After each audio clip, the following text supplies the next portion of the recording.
नमस्कार दोस्तों, 3 जून 2025 अहमदाबाद के नरेंद्र मोदी स्टेडियम में आईपीएल 2025 का फाइनल खेला गया।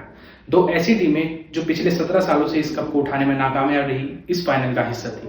पंजाब किंग्स और रॉयल चैलेंजर्स बेंगलोर। रात तकरीबन 11:30 बजे के करीब आईपीएल की आखिरी बॉल डाली गई और उसके बाद आरसीबी ने पूरे 17 सालों के इंतजार के बाद कप उठाया और पूरा बेंगलोर जश्न में डूब गया। आरसीबी का पूरा डगआउट जश्न मनाने लगा, फैंस जश्न में डूब गए और शायद यहीं पर आरसीबी ने एक डिसीजन लिया कि हम इस जीत को फैंस के साथ सेलिब्रेट करेंगे और बेंगलोर में एक विक्ट्री परेड को ऑर्गेनाइज किया गया। हालांकि ये विक्ट्री परेड नेक्स्ट डे होनी थी, पर शायद किसी को अंदाजा भी नहीं था कि ये जो जश्न था ये बहुत ही छोटे समय के लिए था और ये जश्न अब एक त्रासदी, एक मातम में बदलने वाला था। हालांकि ऐसी विक्ट्री परेड नहीं थी जो पहली बार हो रही थी।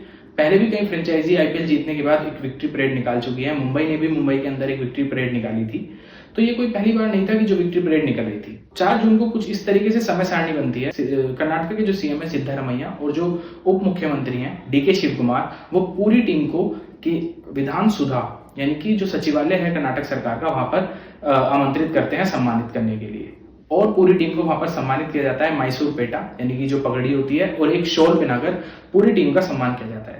जब ये टीम का सम्मान चल रहा था, क्योंकि पहले ही विक्ट्री परेड अनाउंस हो चुकी थी बेंगलोर के अंदर, तो फैंस का हुजूम सड़कों पर उमड़ पड़ता है। अब इसको देखते हुए प्रशासन को एक चिंता बढ़ जाती है, तो प्रशासन हाल ही में एकदम फैसला लेता है कि परेड को कैंसिल कर दिया जाए। ये परेड विधान सुधा से आरसीबी के जो होम ग्राउंड है यानी कि चिन्नास्वामी स्टेडियम तक होनी थी।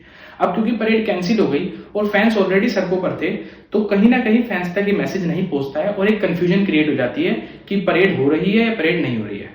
हालांकि इस फैसले को बाद में बदलकर ये कर दिया जाता है कि जश्न अब चिन्नास्वामी स्टेडियम के अंदर बनेगा, ना कि ओपन बस परेड के अंदर। अब क्योंकि फैंस को पता लगता है कि अब जश्न जो है वो उसका वेन्यू जो है वो चिन्नास्वामी स्टेडियम है, तो फैंस बहुत बड़ी तादाद में चिन्नास्वामी स्टेडियम पहुंचते हैं। अब क्योंकि चिन्नास्वामी स्टेडियम की जो कैपेसिटी है वो लगभग 30-35 हजार के करीब है, लगभग 3 लाख फैंस चिन्नास्वामी स्टेडियम पहुंच जाते हैं। अब क्योंकि आउट ऑफ कंट्रोल जा रहा था मामला और भीड़ इतनी ज्यादा थी, तो पुलिस को ये मैटर अपने हाथ में लेना पड़ता है और पुलिस कहीं ना कहीं फैंस को रोकती है। बट फैंस का जो जश्न था यानी कि फैंस का जो उत्साह था वो अब आसमान से ऊपर जा रहा था। फैंस जो है इतना ज्यादा एजिटेटेड थी उस समय स्टेडियम के अंदर जाने के लिए, खिलाड़ियों को देखने के लिए, कि वहां पर एक भगदड़ मच जाती है। तो भगदड़ इतनी भयानक थी कि इस भगदड़ में 11 लोगों की जान चली जाती है और लगभग 50 से ज्यादा लोग घायल हो जाते हैं। अब घायलों और मृतकों तक पहुंचना इतना मुश्किल हो रहा था इतनी भीड़ के कारण, क्योंकि इतनी भीड़ में चलने की भी जगह नहीं मिल रही थी।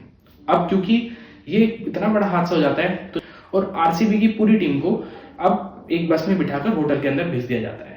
ये इतना दुखद हादसा होता है कि आरसीबी की टीम भी एक ट्वीट आरसीबी की टीम भी सोशल मीडिया पर दुख जताते हुए एक पोस्ट शेयर करती है। हालांकि सरकार जो है वो एक कंपनसेशन अनाउंस करती है मृतकों के लिए, पर अभी ये एक जांच का विषय बन जाता है। एक मजिस्ट्रेट जांच बिछाई जाती है कि इस परेड की अनुमति किसने दी, कैसे इस परेड का आयोजन किया गया, और अगर परेड का आयोजन किया गया तो क्या तैयारियां पूरी नहीं थी, क्या उनको अंदाजा नहीं था कि भीड़ कितनी होने वाली है।